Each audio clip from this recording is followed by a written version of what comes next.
Chapter 26. Elaine, I'm sorry, Kyler wrote in a shaky hand. I tried, I swear I tried. Some things are worth more than my happiness. Some things only I can do. Sell these to Master Bore and move the family to a better part of town. I will always love you. Taking the ring box from his pocket, he placed it on top of the scrap of parchment. What's in the box? Jarl asked. Kyler couldn't look back at his friend. My heart, he whispered, and slowly uncurled his fingers from the box. Just some earrings, he said louder. He turned. Jarl saw right through him. You were going to marry her, he said. A lump rose in Kyler's throat. There were no words. He had to look away from Jarl's eyes. Have you ever heard of cruxing? He asked finally. Jarl shook his head. It's how Alitarians execute rebels. They stretch them on a wood frame and pound nails through their wrists and feet. To breathe, the criminals have to lift his weight on the nails. It sometimes takes a man a day to die, asphyxiated by his own weight. He couldn't complete the metaphor, though he could feel himself being stretched out, a rebel against fate, in a malevolent universe bent on crushing all things good, stretched between Logan and Elaine, nailed to each with loyalty owed, and gasping under the crushing weight of his own character. But it wasn't just Elaine and Logan that stretched him there. It was two lives, two paths, the way of the shadows and the way of the light, the wolf and the wolf-hound. Or was it wolf-hound and lapdog? Kyler had thought he would change. He thought he could have everything. He'd run head first into either or and chosen both. That was what had driven him to the crux, not the machinations of a trickster god or the implacable roll of fortune's wheel. Kyler's options had spread further and further apart, and he'd held on until he couldn't breathe. Only one question mattered now. What kind of man am I? Let's go, Kyler said, all wolfhound. Jarl was standing at the window, pensive. I was in love once, Jarl said. There's something like it.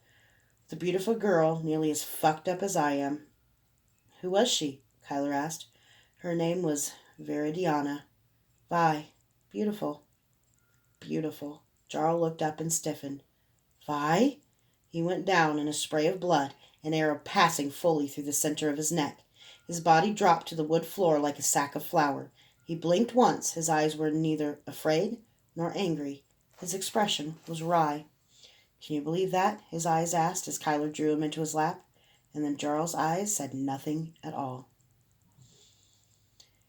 Can I show Kyler? Uli asked. She was clutching the very doll that Kyler had picked up a few days before. Elaine smiled.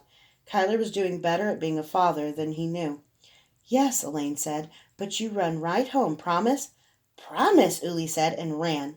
Elaine watched her go, feeling anxious, but she always felt anxious about little things.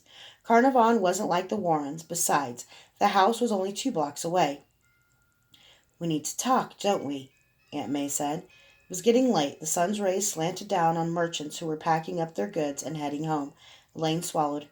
I promised Kyler. We agreed that we'd never tell anyone, but... Then don't say another word, Aunt May smiled and took Elaine's arm to guide her back to the house. I can't, Elaine said, stopping her. I can't do this anymore. So she told Aunt May everything, from the lie of their marriage to their fights about sex to Kyler being a wet boy and trying to leave it behind. Aunt May didn't even look surprised. Elaine, she said, taking her hands, do you love Kyler, or are you with him because Uli needs a mother? Elaine paused to fully humble herself in the face of the question, to make sure that what she would say was true. I love him, Elaine said. Uli's a part of it, but I really, really love him. Then why are you protecting yourself? Elaine looked up. I'm not protecting. You can't be honest with me until you're honest with yourself. Elaine looked at her hands. Farmer's cart loaded with the day's unsold produce rattled past them. The light was fading and the street was beginning to get dark. We have to get back, Elaine said. Dinner must be getting cold. Child, Aunt May said. Elaine stopped. He's a killer, Elaine said. I mean, he's killed people. No, you were right. He's a killer. No, he's a good man. He can change. I know it. Child, do you know why you're talking to me even though you promised Kyler you wouldn't? Because you agreed to something that isn't in your nature. You make a terrible liar, but you tried because you promised. Isn't that what he's done? What do you mean? Elaine asked. If you can't love Kyler for the man he is, if you only love him for the man you think he could be, you'll cripple him. Kyler had been so unhappy. When he'd started going out at night, she hadn't asked, hadn't wanted to know what he did. What am I supposed to do? She asked. Do you think you're the first woman who's been afraid to love? Aunt May asked. The words cut deep.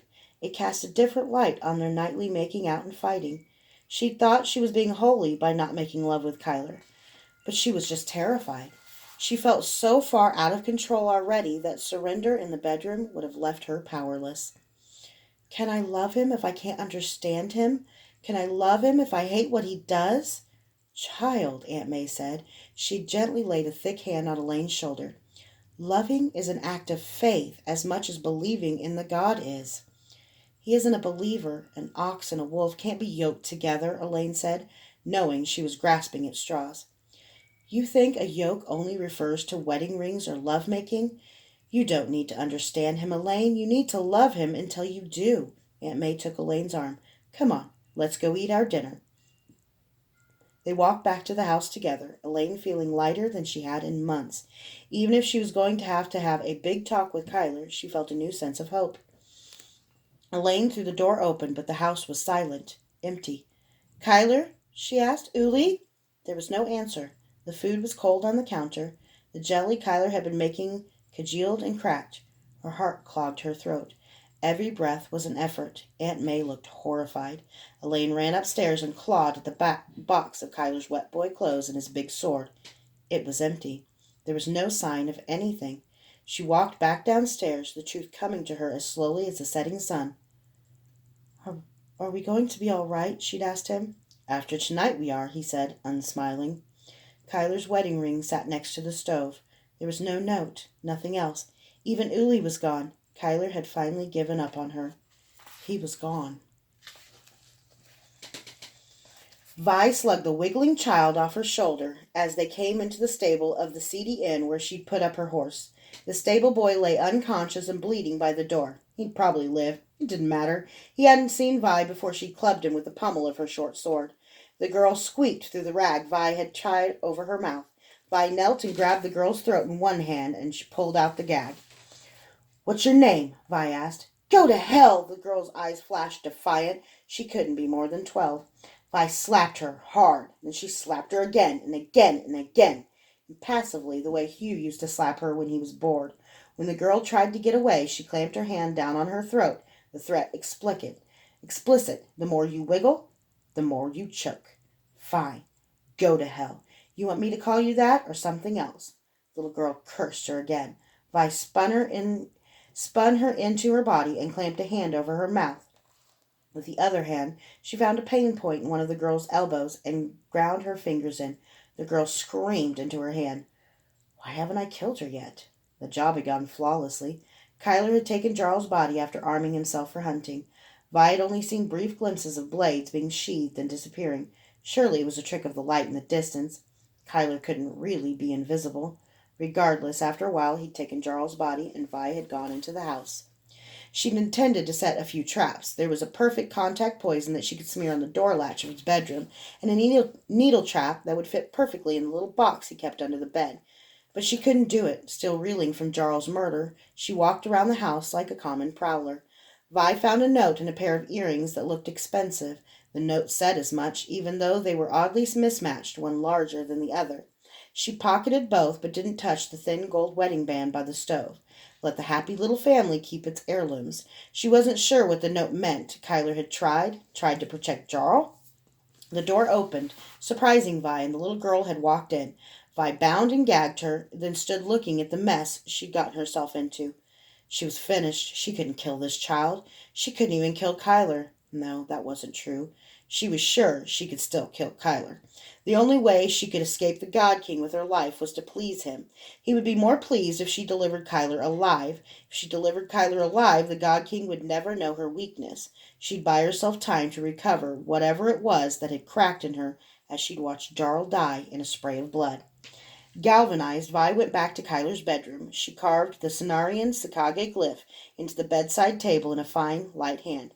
Beneath it she traced, I've got the girl. When Kyler came back, he'd find his daughter gone, and he'd scour the entire house. He'd find it, and he'd follow Vi straight to the God King. So now all Vi had to do was figure out how to smuggle a wailing child out of the city. Let's try this again, Vi said. What's your name? Uli, the little girl said, tears making her face blotchy. All right, Ugly, we're leaving. You can come with me, alive or dead. It doesn't matter. You've served your purpose. I'm going to tie your hands to the saddle, so you can jump off the horse if you want, but you'll just get kicked and dragged to death. Your choice. Open your mouth. Uli opened her mouth, and Vi stuffed the gag in. Be silent, she said. She scowled at the rag. Say something. Uli said. Damn. Vi fixed her with her will on the rag. Be silent, she whispered. Again. Uli's mouth moved, but no sound came out. Vi pulled out the rag. It wasn't necessary now.